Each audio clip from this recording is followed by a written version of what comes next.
Hello dears. अगर आप सभी लोग जनरल इन्फॉर्मेशन क्लासेस की वीडियो को सबसे पहले पाना चाहते हैं तो हमारे चैनल को सब्सक्राइब करें, लाइक करें, कमेंट करें एंड शेयर करें। तो आज का टॉपिक है हमारा विटामिन डी।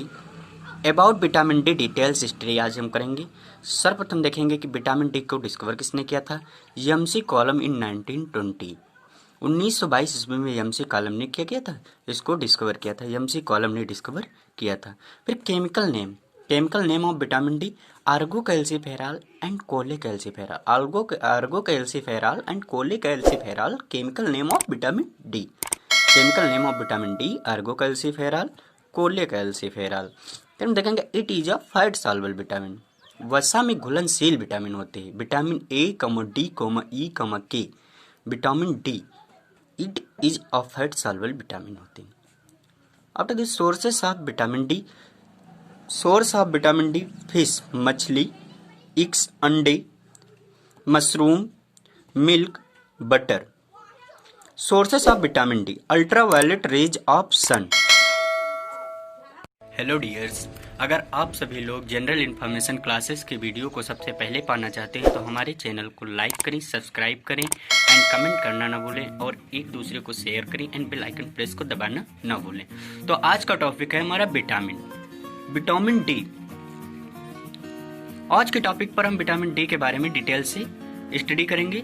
सबसे पहले देखेंगे विटामिन डी क्या होता है। It is a fat soluble vitamin होता है, जिसकी डिस्कवर सर्वप्रथम किसने किया था। Vitamin d it is discovered by, जिसकी खोज सर्वप्रथम एमसी कॉलम इन 1922 यानी कि 1922 ईस्वी में एमसी कॉलम ने इसको डिस्कवर किया था। आफ्टर दिस देखेंगे chemical name of vitamin D. Chemical name Ergo calciferol, कोले कैल्सीफेरॉल। विटामिन डी का रासायनिक नाम होता है आर्गो कैल्सीफेरॉल एंड कोले कैल्सीफेरॉल। फिर vitamin d it is a fat soluble vitamin. Vitamin D क्या होती है? फैट सॉल्युबल विटामिन, वसा में घुलनशील विटामिन होती है। देखेंगे sources of vitamin D. Vitamin D के क्या स्रोत है। विटामिन डी हमें किन किन स्रोतों से या किस से हमें विटामिन डी मिलती है। सबसे पहले फिश है। फिश मछली से हमें विटामिन डी प्राप्त होती है। एग्स अंडे से, मशरूम से, मिल्क दूध से, बटर घी से। Most important source of vitamin D ultraviolet rays of sun. सूर्य की जो हमारी अल्ट्रावायलेट रेज किरणें होती है उनसे हमें विटामिन डी मोस्टली प्राप्त होती है। After this function of vitamin D promote the normal growth of body. Normal growth का मतलब साधारण वृद्धि ऑफ बॉडी, शरीर की साधारण वृद्धि करता है कौन? Vitamin D. Development of bone teeth दंत अस्थ का विकास करता है। मैग्जिला होता है, मैंडिबल होती है जो उनका क्या करता है? विकास करता है। It also promotes overall normal growth of body. Overall का मतलब होता है होल का मतलब होता है संपूर्ण बॉडी की संपूर्ण शरीर का विकास करता है या संपूर्ण शरीर की वृद्धि का विकास करता है कौन? Vitamin D. Promotes absorption of calcium and phosphorus. Promotes उत्तेजित करता है एब्जॉर्प्शन और शोषण को कैल्शियम एंड फास्फोरस। कैल्शियम और फास्फोरस की एब्जॉर्प्शन को या अवशोषण को तेज करता है, वृद्धि करता है। फिर allows maturation collagen and collagenous tissue. Collagen proteins होती है, कोलेजनस टिश्यू को मैचुरेशन को क्या करता है? अनुमति देता है vitamin D. Requirement of vitamin D in case of adult, in case of infant child. In case of adult वयस्क व्यक्ति में 25 mg पर डे की रिक्वायरमेंट होती है and infant in case of child 5 mg per day requirement होती है। After this deficiency effects. Vitamin D की कमी से कौन कौन से डिफिशियंसी इफेक्ट्स, कौन से प्रभाव पड़ते हैं, कौन सी डिसीजेस हो जाती है। 2 टाइप्स ऑफ डिसीजेस होती है। सबसे पहले हम देखेंगे हाइपोविटामिनोसिस। हाइपो का मतलब होता है डिक्रीज का मतलब होता है लेस का मतलब होता है कम हो जाना। एंड हाइपरविटामिनोसिस जो होती है, हाइपरविटामिनोसिस का मतलब होता है इंक्रीज और हायर, ज्यादा हो जाना विटामिन का। जब हमारे शरीर में विटामिन डी की मात्रा कम हो जाती है दिन क्या होता है? रिकेट्स इन चिल्ड्रन, बच्चों में सूखा रोग हो जाता है। वीक बोन, अस्थियां कमजोर हो जाती हैं। ऑस्टियोमलेसिन एडल्ट। सॉफ्ट बोन्स मतलब जो अस्थियां होती हैं, बोन्स का मतलब हड्डी, सॉफ्ट का मतलब मुलायम हो जाती है। Dental caries, and hyper vitaminosis, जब हमारे शरीर में हाइपर का मतलब होता है ज्यादा, ज्यादा का मतलब होता है इंक्रीज कर जाती है। जब विटामिन डी की मात्रा हमारे शरीर में क्या होती है, ज्यादा हो जाती है, देन क्या होता है, वेट लॉस, हमारे शरीर का वजन जो होता है कम होने लगता है। नौसिया, जी मिचलाने लगता है। हाइपर कैल्सीमिया, हाइपर का मतलब होता है ज्यादा वजन है, कैल्सीमिया का कैल्शियम Ca+2, कैल्शियम की मात्रा हमारे शरीर में ज्यादा होने लगती है। Anorexia, loss of appetite, loss of appetite, anorexia को कहते हैं भूख का मर जाना या भूख कम लगना।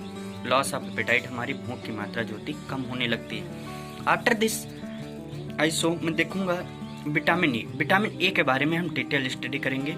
Vitamin E is a fat soluble vitamin. और मैंने पहले ही बताया है कि fat soluble vitamin, there are 4 types of vitamin, vitamin A, D, ई, के। Vitamin A retinol, D ergocalciferol. After this हम देखेंगे विटामिन ई के बारे में। विटामिन ई की डिस्कवर सर्वप्रथम किसने किया था, इबेंस एंड बिशोफ इन 1922। 1922 ईस्वी में इबेंस एंड बिशोफ ने इसे डिस्कवर किया था। Chemical name of vitamin E, chemical name tocopherol, tocotrienol. Vitamin E का रासायनिक नेम टोकोफेरॉल, टोकोट्राइनॉल होता है। अब हमें जैसे कि किसी का साइंटिफिक नेम याद करना है तो सबसे पहले हम देखेंगे जैसे कि विटामिन ई का, तो विटामिन ई का सिंपल सा फार्मूला हम टोको याद रखें, टोको। अब फेरॉल, एक में ऐड करना है फेरॉल, एक में ट्राइनॉल, या फिर हम टोको याद रखें, फेरॉल और ट्राइनॉल। एक वर्ड से हमें 2 वर्ड मिल रहे हैं, टोको एक में लगाना है तो फेरॉल और ट्राइनॉल याद रखें, टोको हमें याद रहेगा आसानी से। पहले हम टोको यूज कर, फिर फेरॉल और फिर ट्राइनॉल। तो याद करने का भी फंडा होता है, हर एक चीज को याद करने का फंडा होता है। It is anti sterility, sterility का मतलब होता है बांझपन। जब किसी कोई जैसे कि इन केस ऑफ लेडीज होती हैं जो कभी प्रेग्नेंट नहीं होती हैं, कभी बच्चे नहीं देती, तो वो क्या होती हैं, बांझपन जिसको बोलते हैं, उसे एंटी स्टेरिलिटी विटामिन ई जो होती है उसके अपोजिट मतलब काम करती है, वो बांझपन को रोकती है। आर ब्यूटी विटामिन, सुंदर विटामिन के नाम से भी इसे जाना जाता है। फिर sources of vitamin E, vitamin E के क्या क्या स्रोत है हम देखेंगे। वेजिटेबल्स ऑयल्स, जितने भी वेजिटेबल्स के ऑयल होते हैं, ग्रीन वेजिटेबल्स, हरी सब्जियां, एग योल्क, अंड पीतक, अंडे के अंदर का जो भाग होता है वो क्या होता है, येलो कलर का होता है, जिसको योल्क बोलते हैं, जो प्रोटीन होता है, जिसको जर्दी, अंडे की जर्दी बोलते हैं। फिर मीट, मांस, सेरल्स, सारे अनाज आते हैं, नट्स, खजूर, मस्टर्ड ऑयल्स, सरसों का तेल। ये क्या है, विटामिन ए के ऑल ऑफ सोर्सेस है। क्या है ये, विटामिन ए के ऑल ऑफ सोर्सेस है, स्रोत हैं।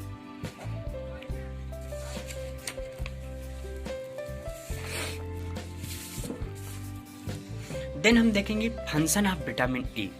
फंक्शन, क्या क्या कार्य होते हैं विटामिन ए के, या विटामिन ई हमारे शरीर में क्या क्या रोल निभाता है या रोल डिपेंड करता है। विटामिन ई का सबसे पहले हम देखेंगे it's oxidant antioxidant activities help prevent oxidative stress. Stress का मतलब ऑक्सीडेशन प्रोसेस को क्या करता है, रोकने का कार्य करता है या प्रिवेंट करता है। प्रिवेंट का मतलब रोकना होता है, इनहिबिट्स करता है। An issue that increases the risk of widespread inflammation and various disease। हमारे शरीर में विटामिन ई जो होता है इन्फ्लामेशन को फैलने से रोकता है, सूजन को फैलने से रोकता है, एंड वेरियस डिसीज, बीमारियों को रोकने का कार्य करता है। डिफिशियंसी इफेक्ट्स हाइपोविटामिनेसिस, जब हमारे शरीर में क्या होता है, हाइपोविटामिनेसिस, मतलब इसके क्या कारण होते हैं। जब हमारे शरीर, हाइपो का मतलब होता है, अभी मैंने बताया डिक्रीज, डिक्रीज का मतलब होता है लेस, यानी कि हाइपो का मतलब होता है कमी हो जाना। हाइपोविटामिनोसिस यानी कि जब हमारे शरीर में विटामिन ई की क्या हो जाती है, कमी हो जाती है, देन क्या होता है, एनीमिया। एनीमिया रोग होता है, ब्लड की कमी हो जाती है। यहाँ पे हम लिख सकते हैं lack of blood in the body, lack of blood and RBC cells, that is called anaemia. Anaemia रोग हो जाता है जब हमारे शरीर में विटामिन ई की कमी होती है। Muscles dystrophy, normal growth constriction, यानी कि मसल्स का कॉन्ट्रैक्शन, सिकुड़ना, फैलना, जैसे ब्लड सर्कुलेशन होता है, हमारी मसल्स अगर कॉन्ट्रैक्शन ना करें तो क्या हो सकता है, ब्लड क्लॉट हो सकता है, तो उनकी नॉर्मल ग्रोथ हो जाती है, प्रॉपर ग्रोथ नहीं हो पाती, जिसको बोलते हैं मसल्स डिस्ट्रोफी। डिस्ट्रोफी का मतलब डिस्टर्बेंस हो जाता है, कॉन्ट्रैक्शन में डिस्टर्बेंस होने लगता है, यदि हमारे अंदर विटामिन, हमारे शरीर के अंदर विटामिन ई की मात्रा की कमी हो जाती है। Then death of fetus in uterus, गर्भाशय में ही भ्रूण का खत्म हो जाना या डिस्ट्रॉय हो जाना। स्टेरिलिटी का मतलब होता है स्पर्म नॉन मोटाइल होता है, मतलब स्पर्म जो होता है नॉन मोटाइल वर्क करता है। विटामिन के, आफ्टर दिस हम देखेंगे विटामिन के बारे में, विटामिन के बारे में डिटेल्स स्टडी करेंगे।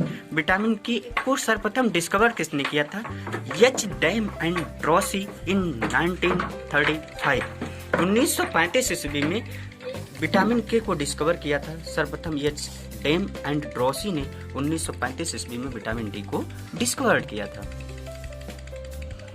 After this chemical name of vitamin के, विटामिन के का केमिकल नेम क्या होता है, फाइलोक्विनोन एंड मेनाक्विनोन। इसमें भी हम देखेंगे विटामिन की। हेलो डियर्स, थोड़ा मोटिवेट करने की जरूरत है, ज्यादा हार्ड नहीं है, इजी प्रोसेस से हम विटामिन को क्लियर कर सकते हैं। विटामिन के का मतलब जो केमिकल नेम होता है, केमिकल नेम होता है फाइलो। अब हम याद रखेंगे क्यूनोन, एक वर्ड है क्यूनोन। क्यूनोन वो वाला नहीं, मलेरिया ड्रग वाला नहीं है, ये क्यूनोन है। क्यूनोन को याद रखें, और फाइलो, एक वर्ड क्यूनोन याद रखें, दो वर्ड याद रखें फाइलो एंड मेना। ऐड क्या करना है हमें, क्यूनोन ऐड करना है दोनों में। केमिकल नेम हमें इजी याद रहेगा, फाइलो एंड मेना याद रखें। क्यूनोन वर्ड विटामिन के में हम ऐड कर सकते हैं, phylloquinone and menaquinone. Chemical name of vitamin K, phylloquinone, menaquinone. After this sources of vitamin K, मतलब विटामिन के क्या सोर्सेस है, लीफी ग्रीन्स, पत्तीदार जो सब्जियां होती हैं या हरी पत्तियां, कैरोट है, पंपकिंस कद्दू है, कॉलीफ्लावर, फिग्स, अल्फा प्लांट्स, एक अल्फा प्लांट्स होता है जो विटामिन के का मुख्य स्रोत होता है। सोयाबीन सभी लोग जानते हैं मुख्य स्रोत होता है इसका, मेन सोर्सेस ऑफ विटामिन के। व्हीट, गेहूं, फिश, मछली, एग, अंडा। फिर हम देखेंगे फंक्शन ऑफ विटामिन के, फंक्शन ऑफ विटामिन के। विटामिन के का फंक्शन देखेंगे कि हमारी बॉडी में विटामिन क्या रोल दिखाता है। It helps in the formation, helps करता है in the formation of prothrombin, prothrombin in the liver, liver में प्रोथ्रोम्बिन का क्या करता है, फॉर्मेशन करता है। For normal clotting of blood, जो हमारे ब्लड को क्या करता है, क्लॉट करता है। तो helps in the formation of prothrombin, prothrombin enzymes को फॉर्मेशन करता है in the liver for normal clotting of blood, blood को क्लॉट होने के लिए। नहीं तो कभी कभी क्या होता है, एक्सीडेंट हो जाता है, तो हमारे ब्लड क्या हो जाती है, कभी कट लग गई कोई या चोट आ गई तो ब्लड का निकलना प्रारंभ रहता है। तो ब्लड फिर जब हमारी बॉडी में क्लॉट नहीं होगा तो हमारे शरीर से पूरा ब्लड बह सकता है, जिससे कि हम व्यक्ति की मृत्यु भी हो सकती है। तो विटामिन के सबसे ज्यादा रोल निभाता है in case of haemophilia disease में। जब हीमोफीलिया डिसीज होती है तो व्यक्ति के ब्लड का क्लॉट नहीं होता, उसमें फैक्टर्स 8 का रोल होता है। इसलिए हम देखेंगे कि विटामिन के का मतलब मेन फंक्शन क्या होता है, normal clotting of blood, blood को क्लॉट करने में कौन सा हेल्प करता है, विटामिन के हमारी हेल्प करते हैं। It also found to have role in formation, it also found पाई जाती है to have role in formation the blood clotting protein, blood clotting protein में बहुत ही बड़ा रोल निभाता है कौन, विटामिन के। आफ्टर दिस डिफिशियंसी इफेक्ट्स, इसकी विटामिन के की कमी से कौन कौन से इफेक्ट्स हमारी बॉडी पे पड़ते हैं। Lack of prothrombin in blood, prothrombin की क्या हो जाती है, कमी हो जाती है, किसमें, इन ब्लड में, हमारे ब्लड में या खून में कह सकते हैं। प्रोथ्रोम्बिन एंजाइम की कमी हो जाती है जब हमारे शरीर में विटामिन के की मात्रा कम होती है। देन एनीमिया हो जाती है। अभी पहले ही मैंने बताया एनीमिया क्या होता है, lack of RBCs in the blood, that is called anaemia. Gastrointestinal discomfort, GIT में हमें प्रॉब्लम हो सकती है। आफ्टर दिस हमने फैट सॉल्युबल विटामिन पे चर्चा कर लिया है। सेकेंड वन है हमारा water soluble vitamin. Water soluble vitamin जो होती हैं 2 टाइप की होती हैं, vitamin B and vitamin C. Vitamin B, vitamin C, 2 types of vitamins, water soluble vitamins, vitamin B and vitamin C. Water soluble vitamins do not stay in the body for long, cannot be stored.